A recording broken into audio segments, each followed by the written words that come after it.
அனைவருக்குமே வணக்கம். சற்று முன் கிடைத்திருக்கக்கூடிய ஒரு மிக மிக முக்கியமான செய்தி ஒன்று வெளியாகி உள்ளது. சற்று முன் சென்னையில் கலவரம், போலீஸ் குவிப்பு, ஸ்டாலின் கதை முடிந்தது. இது மாதிரி செய்திகள் வெளியாகி இருக்கு. நேற்று காலையில் இருந்தே பார்த்தீங்கன்னா, ராமதாஸுடைய நிர்வாகிகள் பார்த்தீங்கன்னா போராட்டத்தில் இறங்கிய சம்பவத்தினால தான் அங்கு பார்த்தீங்கன்னா சென்னையில் ஒரு மிகப்பெரிய கலவரங்கள் நடந்தது. இதன் அடிப்படையில் தான் பார்த்தீங்கன்னா ஸ்டாலினுக்கு எதிராக போராட்டங்கள் நடத்தி சென்னையில் பார்த்தீங்கன்னா இன்றும் முடிவடையாத நிலை தான். இப்போ முதலமைச்சர் ஸ்டாலின் அவர்களுக்கு கடும் எதிர்ப்புகள் தெரிவித்து வரும் ராமதாஸ் அவர்கள் பார்த்தீங்கன்னா இப்போ சென்னையில் மிகப்பெரிய கலவரங்களை வெடித்திருக்கு. இதை பற்றி தான் இந்த வீடியோவில் நாம் முழுமையாக பார்க்க போகிறோம்.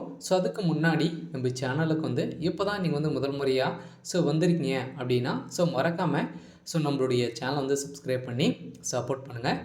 வாங்க வீடியோக்குள்ளே போகலாம். பார்த்தீங்கன்னா நேற்று காலையிலிருந்து பார்த்தீங்கன்னா ஸ்டாலினுக்கு எதிராக பார்த்தீங்கன்னா ராமதாஸ் அவருடைய நிர்வாகிகளும் பார்த்தீங்கன்னா சென்னையில் கலந்து கொண்டு முதல்வர் ஸ்டாலினுக்கு எதிராக கடும் போராட்டத்தில் இறங்கி இன்னும் முடிவடையாத நிலை பார்த்தீங்கன்னா ஸ்டாலின் அவர்கள் மன்னிப்பு கேட்டால் மட்டுமே தான் பார்த்தீங்கன்னா அன்புமணி ராமதாஸுடைய அவருடைய கோட்டம் பார்த்தீங்கன்னா நிறைவடையும் அப்படின்ற மாதிரி செய்திகள் வெளியாகி வருகின்ற நிலையில் தான். இதன் அடிப்படையில் தான் முதல்வர் ஸ்டாலின் அவர்கள் பார்த்தீங்கன்னா பதில் சொல்லியே ஆக வேண்டும் அப்படின்ற மாதிரி தான் பேசப்பட்டு வருகின்ற நிலையில் அதானி அவர்கள் கொடுத்த வாக்குமூலத்தால் இப்போ முதல்வர் ஸ்டாலின் அவர்களுக்கு ஒரு மிகப்பெரிய தலையடியாக தான் விழுந்திருக்கு. இருந்தாலும் டெல்லியில் பார்த்தீங்கன்னா மருத்துவர் ராமதாஸ் மரியாதை குறைவாக பேசிய முதலமைச்சர் ஸ்டாலின் மன்னிப்பு கேட்க வேண்டும் என தலைவரும் பாமக நிறுவனர் ராமதாஸின் மகனுமான அன்புமணி ராமதாஸ் இன்று காலை சென்னை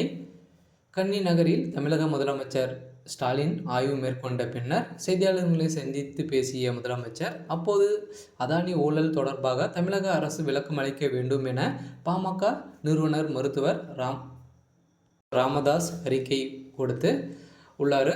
அதற்கு உங்களின் பதில் என்ன என்று செய்தியாளர்களும் கேட்ட கேள்விகள் எழுப்பியிருந்த நிலையில் அதற்கு பதிலளித்த முதலமைச்சர் அவருக்கு வேறு வேலை இல்லை, தினமும் ஒரு அறிக்கை கொடுத்துட்டு தான் இருப்பார் என இந்த நிலையில் இதற்கு கண்டனம் தெரிவித்த பாமக தலைவர் அன்புமணி ராமதாஸ் முதல்வர் மன்னிப்பு கேட்க வேண்டும் என கோரிக்கையை வைத்து இன்று சென்னையில் ஒரு மிகப்பெரிய கலவரங்களாக தான் வெடித்து வரும் நிலையில் ராமதாஸ் அவர்கள் பார்த்தீங்கன்னா சாதாரணமாக விட இல்லை அப்படின்ற மாதிரி தான் சொல்லப்பட்டு வருகின்ற நிலையில் கௌதம் அதானியை முதலமைச்சர் தன்னுடைய இல்லத்தில் வைத்து ரகசியமாக சந்தித்த பின்னர் தான் மருத்துவர் ராமதாஸ் கேள்வி எழுப்பியிருந்த நிலையில் இதன் அடிப்படையில் தான் இந்த ஊழல் விஷயத்தில் முதலமைச்சர் ஸ்டாலின் அவர்களுக்கும் அதானி அவர்களுக்கும் இடையே ரகசிய டீல்கள் நடந்துட்டு வருது அப்படின்ற மாதிரி தான் பேசப்பட்டு வருகின்ற நிலையில் தான் இப்போ ஒரு மிகப்பெரிய கலவரங்கள் வெடித்திருக்கு.